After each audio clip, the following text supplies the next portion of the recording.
goes up even though you've been current with Visa. You don't pay your card note. And it's almost as if there's a collusion amongst the creditors that said, look, you know, I own Visa, I own MasterCard, I own ComEd, I own this, I own that. I'm American Express. Why don't we get together so that we can, if they're late with any one of us, let's let the other ones know. That way we can all increase our interest rates. You know, not that you've been paying me on time. It doesn't matter. Boy, you haven't been paying Joe on time. So you missed, you were late paying Joe. I'm Sam. Well, Sam says, well, I'm going to increase your interest rate because you didn't pay Joe. Now this is almost, it lends itself to think that they're in this together. So that they say, we can increase your interest rate even though you paid me on time for 20 years. Right. So it's the plan that they put together, these creditors, the way the whole credit card industry started making so much money when they decided that the usury laws that were in place at one time that put a cap, you know, that came from the Depression. There was a cap on every interest rate in every state. The Supreme Court changed that. So that any bank in any state, and that's why if you look on the back of your credit card, you'll see North Dakota and Utah and all these. North Dakota, South Dakota. What are these banks? What's Citibank doing in there? You know what happened? These people moved to South Dakota because South Dakota's legislature changed the laws to allow you to incorporate your bank in South Dakota, chartered in South Dakota, because South Dakota's legislature said we're not going to put a cap on credit cards. Okay. That's right. Right. Just one quick. We have a caller that will come back to you. Okay. Okay, Mr. Thomas, go ahead. Mr. Thomas, I want to get a modification on my mortgage. I'm not behind on my mortgage or anything like that. I was just wondering if. Okay, Mr. Thomas, thanks for calling. Yeah. He's not behind on his payments. He's trying to get a modification. Mr. Thomas, are you still on the line? Okay, we lost Mr. Thomas. What advice do you have for Mr. really Thomas? good. One of the most important things is that if you know you're going to have a problem, so maybe you know your hours are going to be reduced, start early in the process. One of the difficult things for us at NHS is that when people are 4 or 5 or 6 months behind, there's a tendency sometimes you get that notice in the mail, you know it's bad news, they're calling on the phone, you just set it aside. I would say start early. So I would certainly encourage you to get in touch with us. We can work you with that process at www.nhschicago.org, nhschicago.org, and call in and we'll provide you with that free assistance. But I would definitely say start sooner rather than later. There's always more options if you start earlier in any of the things we're talking about. And call the bank. I mean, that's what they get. They charge 10, 20, 30% interest for. They've got thousands of people. You call them up and you let them know that, you know, I want to know if you're part of the half and half a program, and let them know that, you know, going forward you may have some issues paying the mortgage and you want a loan modification. Because the bank can help you go through that as well. Right. And real quick, I do want to stress when you call the bank, let them know you want President Obama's modification. Otherwise, the bank may try and put you on in their own modification program. Absolutely. They have their own program, which they will be charging you money for. And so you're better off asking for the President Obama's modification. Absolutely. Some of them don't participate. That's correct. In HAMP or the president That's at correct. all. Yeah, So you have to find out. You have to ask your bank if they participate in the HAMP program. Okay. We have another caller. Can I just say one thing real fast? First of all, people shouldn't be not given a home because their credit score is 580. Everyone should have a roof over their head. I agree. But the whole system, the reason I say it's a joke is because an A credit score was 680 only 2 years ago. Now an A credit score is 780.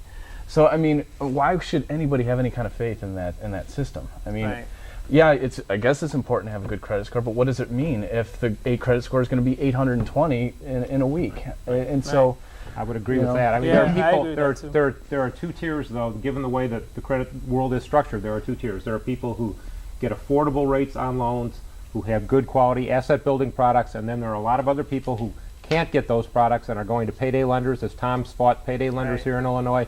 And the problem with if you've got a lower credit score is that that's the tier of lenders that you're reduced to, and it's just very difficult to get ahead. You're spending that money every month on basic things that are not helping you build a better future. Yeah, I am going to take this caller, but you know, I wonder about the whole credit situation because having bad credit, I don't think is the end of all means.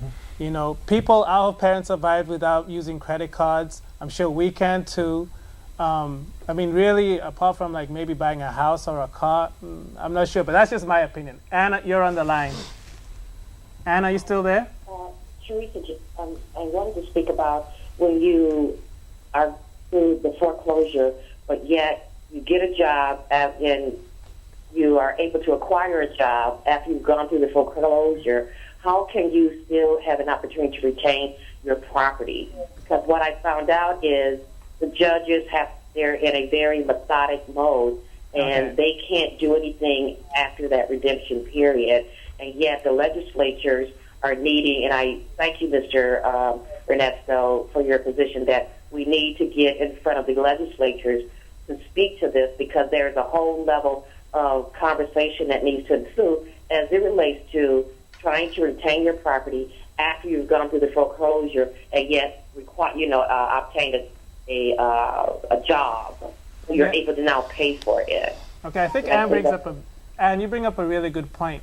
What if you've gone through the foreclosure process, you find a job, you're finally able to start making those payments? Is there a way you can backtrack and tell the bank, look, I didn't have a job, I do now have a job, I'm ready to start making payments? Are you speaking before the sale has occurred or after? You know, the foreclosure process has a number of stages, and the final stage is the actual sale, the confirmation of sale, at which time an order of possession is typically entered. Are you speaking after the sale has been confirmed or approved, or simply a judgment has simply been entered?